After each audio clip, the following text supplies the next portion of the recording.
Good morning, ladies and gentlemen. In the spirit of the flipped classroom and multiple touches with the material and how does the brain work and how do we get stuff into long-term memory, we covered this in October. In the very first week, we talked about how learning actually works inside the human mind. And we figured out that the mind has to be challenged. It's like a muscle. The more you challenge it, the more you exert it, the more robust your neural network grows, and you can actually make your mind more efficient at thinking and categorizing and solving complex problems. So in the spirit of that and in the spirit of how does your memory work, short-term versus long-term, and how do we get things into long-term memory, the key is repetition of material. But you've got to fool your brain into absorbing the same material in a different way. So that's what I have for you today. In addition to just the plain PowerPoints and the demonstrations of the positions, we're going to go back through. This is going to be an anatomy module that I just dreamed up coming in here this morning.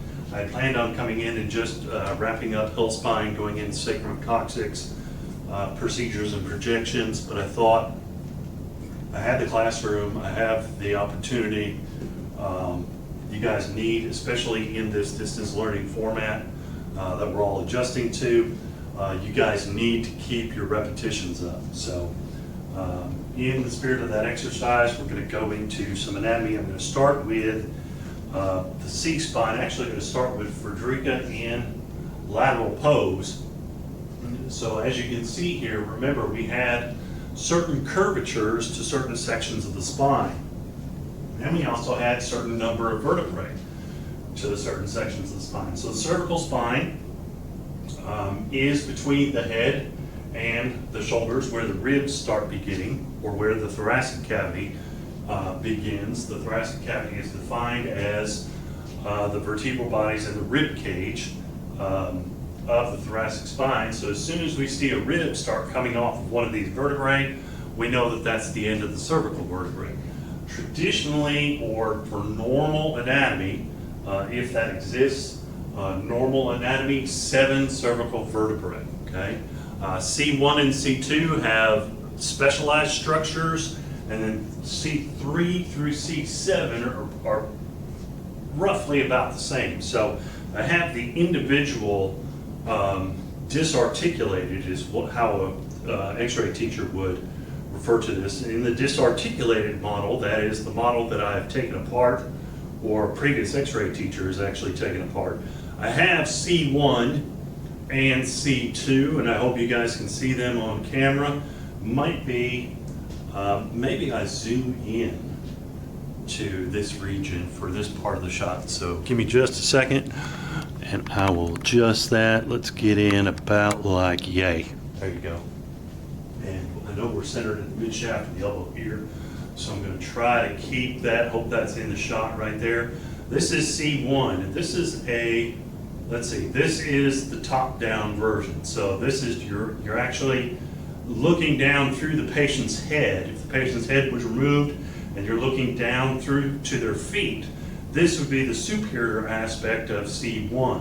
And it's got a couple features. It's got a posterior arch, it's got an anterior arch, and it's got some lateral masses, and then you would call these the transverse foramen. It still has transverse processes, still has transverse foramen. Not much of a spinous process, really more like a tuberosity or a thickening of the posterior arch, and no real vertebral body. There isn't a vertebral body for C1. It's just not there. Most of the bony structure is in the lateral masses. Now, how are you guys used to seeing it? On the open mouth projection, you're used to seeing it like this, okay? And the structures that you'll recognize are those lateral masses. They kind of look triangular from this perspective, okay? I know it's hard to see, and in that open mouth view, usually the anterior and posterior arches are so thin, you usually don't see those radiographically. So I'm going to pair this up with C2 and then maybe that perspective will make more sense to you, okay? So there's the lateral masses. You guys know that that's the odontoid. That's the whole point of, well, not only just the odontoid, because the odontoid is prone to fracture on C2, but you also want these articulations, the superior and inferior articular surfaces. Those are those black lines on either side of the base of the odontoid when you see the open mouth projection. So C1 sits on C2 just like that. There is that ligament that ties the lateral masses together and kind of pins the odontoid to the front anterior arch. Sorry, I'm approaching the camera. Should stay here. That ligament's not present in my model, but it is there and it holds the odontoid in place. And so the motion of turning your head, I'm going to simulate that with model, is actually this. So when you say no with your head, body language, and turn your head side to side, what you're actually doing is you're pivoting C1 on the odontoid. You're pivoting it back and forth, and these shoulder pad type joints on C2, they are gliding joints and allowing C1 to glide back and forth past C2. So that is how you actually move your head side to side. That mechanism is the fulcrum, or the pivot point, and then the sternocleidomastoid muscles provide the tension on either side. Sternocleidomastoid muscle is you'll see it on bodybuilders, well defined. It's this muscle here on the lateral aspect of your neck. It connects to the mastoid at the back of the ear, and it runs down and connects to the AC joint in front. So when that tensions and you pull that tight, it pulls the mastoid towards your sternoclavicular joint, and you turn your head to the left or to the right. Okay? Now, continuing on with C2, I've got a bad model here because it doesn't really, the plastic molding was cheap and shoddy, and it nearly filled in the transverse foramen, but we still have transverse foramen. Okay, the transverse foramen actually carry the vertebral arteries up from the thorax. The vertebral arteries split off of the subclavian arteries, and then they travel up through the transverse foramen of the cervical spine, and eventually go up through the sphenoid bone, I believe. Okay? We will get to the sphenoid bone when we get to the skull chapter that's coming up 2 or 3 weeks from now. Okay, so C2 does have a vertebral body, and the vertebral body does have a superior prominent extension, looks like a tooth. That's why it's called the odontoid. It's also called the dens. Both of those mean tooth. Okay, and then we finally have our first spinous process of the cervical vertebrae, and it's rather thick but short. Okay, and it does have a bifid tip. It's the tail splits just like a fish tail. Well, it doesn't split, bifurcates, sorry. Okay, we do have lamina on the posterior arch, the spinous process. The lamina fuse to form the spinous process. Okay, and then we also have the vertebral body and the pedicles are kind of fused. The pedicles kind of get lost in the vertebral body. They kind of all mesh into one. And then we have superior articular surfaces for C1, and then we've got inferior articular surfaces for C2. So these down here, these are the facets of C2 articulating with C3. If we want to see how C3 through C7 look, C3 through C7 look more like this vertebral body. This is a typical cervical vertebrae. So the majority of the cervical vertebrae look like this. C1 and C2 kind of have a specialized structure. So we got a vertebral body up front, and then in the back, all this is considered the vertebral arch. We've got a spinous process with a bifid tip. We have lamina, okay?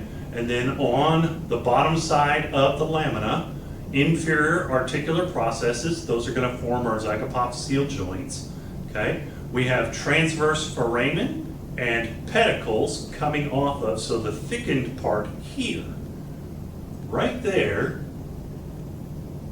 in between the vertebral body and this zygapophyseal facet structure, that's the pedicle, okay?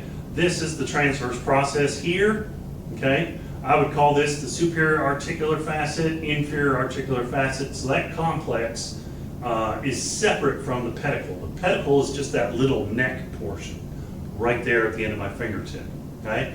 This hole is just so I can build a model. This hole is not there. It's not there anatomically. That's a solid chunk of bone there in a real human being. This is an artificial drill hole so that you can build a model like Fredricka, okay? So that hole in the vertebral body does not exist in normal anatomy, okay?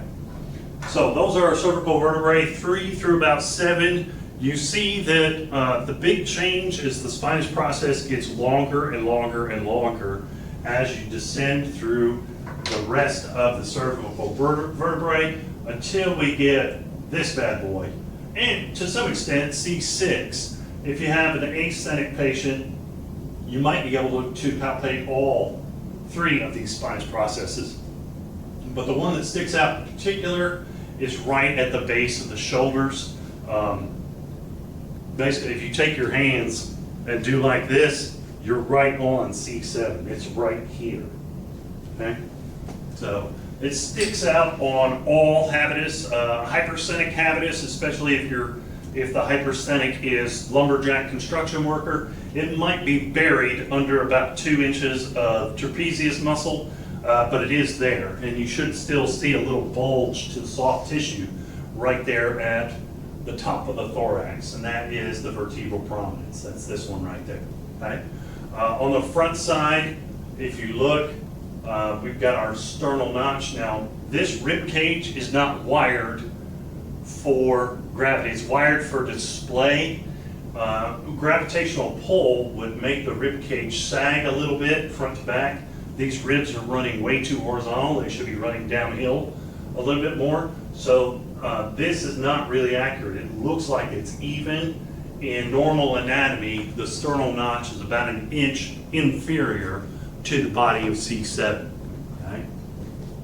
So remember those landmarks, those positions. Remember palpable landmarks. And again, at the top of the spine, look, here's our EAM. What have I told you? 1 inch inferior is C1. Boom, there it is. Okay? I told you on cervical spine positioning, we need to raise the chin. Can't really do it on this model because there's a steel rod going through, but if you can see, if the chin's not raised, look what happens to the rami of the mandible. This vertical portion of the mandible here starts to overlap the cervical spine. So on that lateral projection, raise that chin up, and that rami kind of sweeps forward a little bit, and you can see the cervical spine unobstructed. Okay? So going down into the next section, the thoracic spine. Now I'm going to do just a little comparison real quick. This is the thoracic vertebrae from superior side. So this is looking like you're looking down through a person from their head to their feet, okay? Versus a cervical vertebrae. Notice that the transverse processes are becoming bigger. The vertebral body is becoming more massive. This is just a little bit more girthy than this. This I would describe as a delicate structure with fine bony points that come to narrowings, okay? And not very rugged. And the reason is this only has to support about 10 pounds, okay? That's what a human head weighs, is about 10 pounds, okay? So the cervical vertebrae, yes, the major job of the cervical vertebrae is just to create a bony protective sheath around the spinal cord and a bony protective sheath around the vertebral arteries and support about 10 pounds.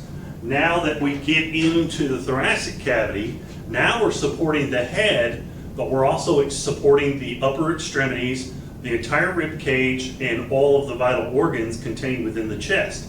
So therefore, we need something that's a little bit more rigid, that's got more bony mass to it.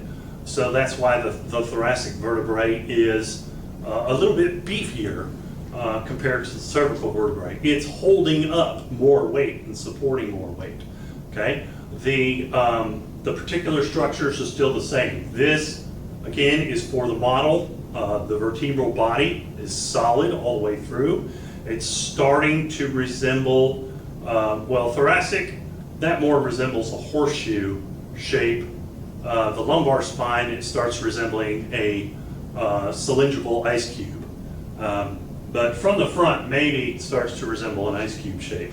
You definitely have ridges, and these ridges to this thoracic vertebrae, that's where spur formation starts when you start getting degenerative disc disease and degenerative arthritis in the spine. Two major changes. The disc's height will collapse a little bit as the disc herniates, and that annulus fibrosis starts to wear out over time from use and abuse. But to correct that, the vertebral body starts to grow bony spurs to try to fence in that disc, and eventually the spur can grow far enough that it actually fuses with the vertebrae either above or below. So you sometimes see that in your geriatric spine evaluations. You'll see that vertebral bodies have fused one to the other from advanced arthritis. The other arthritic change that happens is you start to see narrowing of the zygapophyseal joints, and they also start forming bony spurs and can possibly fuse. Okay? And then gravity takes its toll with about 50% of the elderly population, and the head and shoulders start dipping forward. And we call that pathology kyphosis. Now, a kyphotic, two different words there. Kyphotic describes the normal, right, non-pathological curve of the thoracic spine. But I'm starting to develop a kyphosis. If I just stand here with my normal posture, you can see that my head is starting to bow forward. It's just habitual. I know what's coming. It's habitual. It's the culture of eye contact and the fact that I'm about a foot taller than the average human being. So I've really got the deck stacked against me. By the time I'm 70, I will be standing around like this. I just know that that's going to happen. To the best of my ability, I stand up tall and try to prevent that. But whenever I'm relaxed, I can catch myself in that posture. And gravity sucks. And over time, as you guys get older, you'll figure out gravity sucks in several different ways. So going back to this, so coming off of the vertebral body posteriorly, bilaterally, left and right, again, these narrowings here, those are pedicles, okay? So coming off the vertebral body, the first part of the vertebral arch, pedicles, okay? And then for the thoracic spine, we have kind of the transverse process and the zygapophyseal joint complex, superior articular process and inferior articular process, all kind of lumped up on each other, all coming out of this one central area, okay? The transverse process are a little bit pronounced compared to the C-spine, and on the edges of the vertebral body, on this posterior edge, right at the launch of the pedicle, there's a demifacet. The demifacet is to hang a rib off of. So I'm going to oblique Fredricka here, and you can see this is what's in the zoom shot. You see right here, the rib is coming in, and it's articulating with both the transverse process, but also the vertebral body. So there's actually, when we get to the ribs, there's actually two joints formed with the thoracic vertebral body for each rib that comes in. There's a joint that forms with the transverse process, and then there's a joint that forms with the vertebral body at the demifacet, okay? Now, this is the vertebral foramen. That's the vertical one. The intervertebral foramens are the ones that come out the sides. And my model of the L-spine, I'll show you what the intervertebral foramen are typically for. Notice that we've lost the transverse foramen. There is no more transverse foramen because we're not carrying a vertebral artery. So the pedicles are here and separate from the transverse processes. The transverse processes have actually moved closer to the posterior of the structure. They're shifting in the direction of the lamina, and then the lamina are here, and on the anterior aspect of the lamina you get those inferior articular surfaces, and then the lamina fuse to form a nearly vertical spinous process. So you see in the thoracic spine, look, we're here at C7, this is C7 here, and then all of a sudden we start running deep downhill, and those spinous processes just curve like a fish hook or a spear hook and just head straight down toward the feet. So that's a feature of the thoracic column that you don't see in the cervical vertebrae or the lumbar vertebrae. So if you see a spinous process that is descending like this, you know immediately that this is a thoracic vertebrae. Okay. Transitioning on to the next segment. Now, how many thoracic vertebrae were there? We said there were 7 cervical vertebrae. How many thoracic vertebrae do we have? Well, it's 12. We have 12 ribs traditionally. Again, we're talking about normal anatomy. Can you have an extra rib? Absolutely. Most commonly, people get an extra rib on the superior side. They get a rib coming off of C7.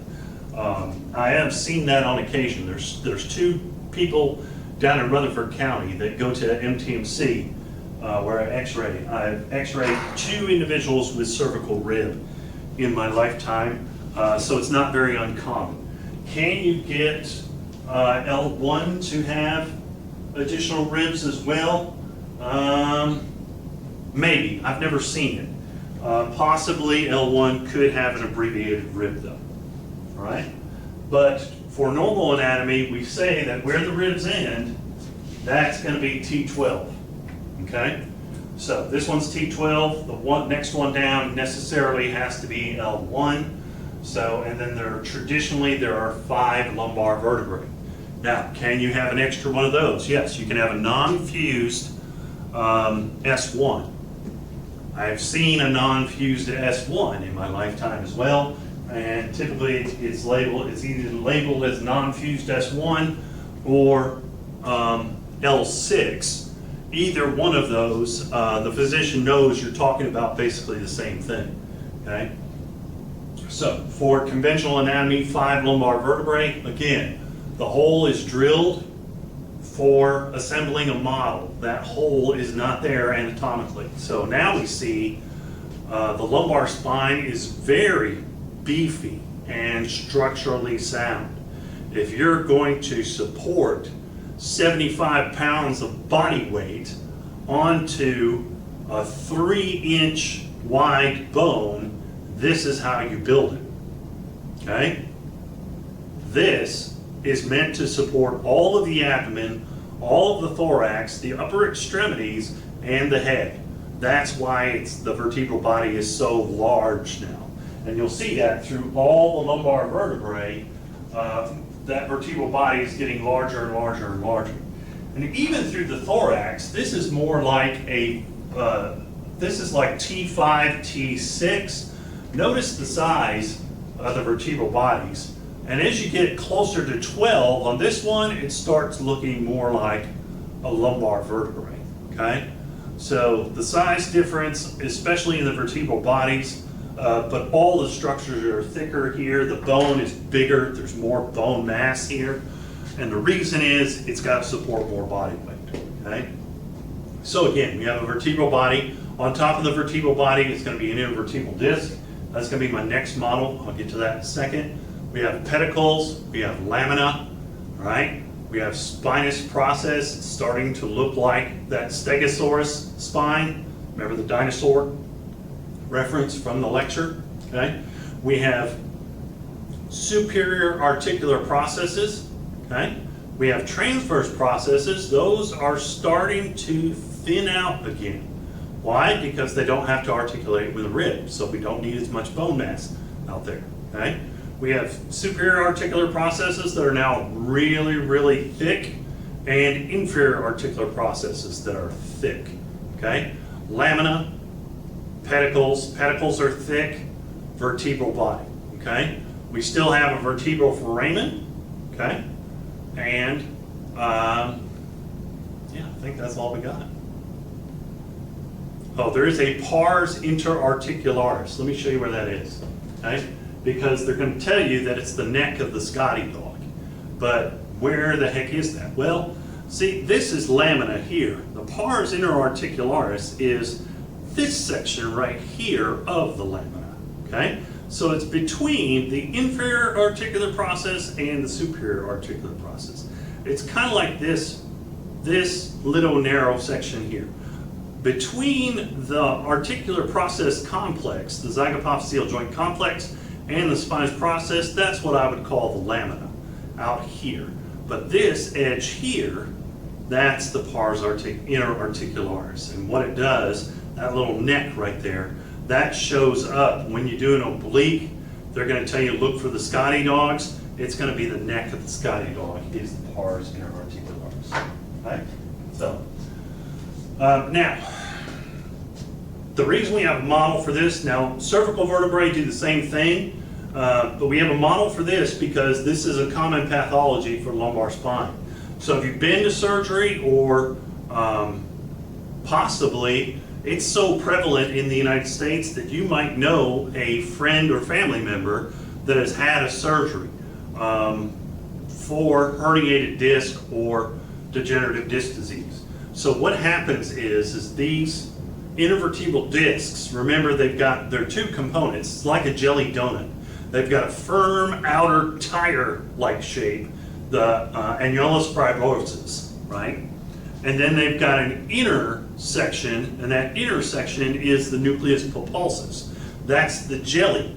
The whole thing is meant to be a shock absorber, so that when you jump or you pick up a weight, okay, your bones, your vertebral bodies don't grind against each other and collapse on each other. That would be an immense amount of pain having bone grinding against bone. So the vertebral column is built with shock absorbers, and those shock absorbers are necessary to keep spacing between the vertebrae, okay? Now, as a person gets older or they use and abuse their spine, you start to see the disc bulge and then herniate if it gets too aggressive. And when it herniates, typically it herniates posteriorly. Now, what the heck is this yellow thing? Let me tell you what this yellow thing is. The yellow thing represents the spinal cord and your branch nerves, that is the nerve roots coming out of, what are those? Those are intervertebral foramen. So the intervertebral foramen in the thoracic and the lumbar spine, we're still in zoom mode. Let me back out. Oh, that's been fun. I've been creeping closer to the camera. Let me back out and start again. The intervertebral foramen here, those are going to allow the nerve root to pass through, and they provide motor and sensory function for basically your pelvis and your lower extremity. Okay? So if the disc herniates, it starts to crowd that space. It starts to close off or make an increased pressure right there. That's the choke point for that nerve root, is that intervertebral space. Okay? So when the disc herniates and it protrudes into that intervertebral foramen, it starts crowding the nerve, and then you start getting phantom sensations running down your legs. Sciatica, generalized neuropathy. There's usually 3 stages to neuropathy. First stage, you get numbness in some of your toes. Stage 2, you start to get muscle weakness on that side, and then stage 3 is loss of motor function on that lower extremity. So you really don't want to get to stage 3. If you're experiencing neuropathy, you want to get it addressed with a neurosurgeon, okay? So now how do we go about fixing that? Well, usually what they'll end up doing is doing something called laminectomy, where they actually cut away the lamina to allow more space for the soft tissue system. That is, the spinal cord, the nerve root, and the disc are allowed to expand a little bit more if you relieve pressure by cutting through the lamina and basically destroying the lamina. Okay? If you do that, and if a neurosurgeon does that, typically they do something to stabilize the spine at that level, and they will put in pedicle screws if the case is bad enough, which are big lag bolts that go right through the pedicle and fuse, and then there's a bracing bar, and they attach those lag bolts to each other, and they basically brace 2 lumbar vertebrae into one structure with that lumbar fusion surgery. Typically they call that T-lift, T-L-I-F, translaminar intervertebral body fusion. Okay? When I was designated OR tech at St. Thomas Rutherford Hospital, I did over 3,000 T-lift and ACDF procedures, anterior cervical discectomy and fusion, which is the equivalent of the T-lift but for the cervical spine. Okay? So that is a very important part of understanding lumbar pathology, is understanding how disc herniation manifests and how it can impact the nervous system and those nerve roots. Moving on to the sacrum. The sacrum is traditionally, it's 5 fused vertebrae. Okay? It's got a cornu here. This is actually the coccyx. It's 3 to 5 fused vertebrae down here. Cornu, it's got sacral foramina, right? And usually those are the equivalent of the intervertebral foramina in the lumbar spine. So I got S1, and then I've got 2 foramina, and then I have S2, 2 more foramina, S3, 2 more foramina, and then S4, and then 2 more foramina, and then S5 at the bottom. All fused together. Out here, these are the wings of the sacrum, also called ala, and they articulate with the wings of the pelvis, also called ala. So the wing articulates with the wing, and that makes the sacroiliac joint. Let me see if I can get this in. Right there. There you go. That's how it manifests together. Okay? So the sacrum, there's a couple specialized positions with the sacrum. I'm gonna record those positions today. There's a Ferguson method, which you saw in the lumbar T-spine recording. So if this is L5 on top of S1, that disc space. Now, is the sacrum like this? When the patient, no, the sacrum's more like this. It's tipped forward about 15 to 20 degrees. So if you're shooting a straight AP lumbar spine, are you going to see the L5-S1 disc space? No, you're not. So Ferguson, the radiologist, back in the early 1900s, figured out that if you angle up 30 degrees, you'll actually intersect that disc space. So an AP axial 30 degrees up is how we capture the L5-S1 joint space if we're interested in evaluating the height of that disc for disc degeneration. Okay? So that is my walkthrough of the spinous anatomy and some of the common spine pathology. I'm going to close the video here, and I'm going to try to start arranging to go over and do some positioning.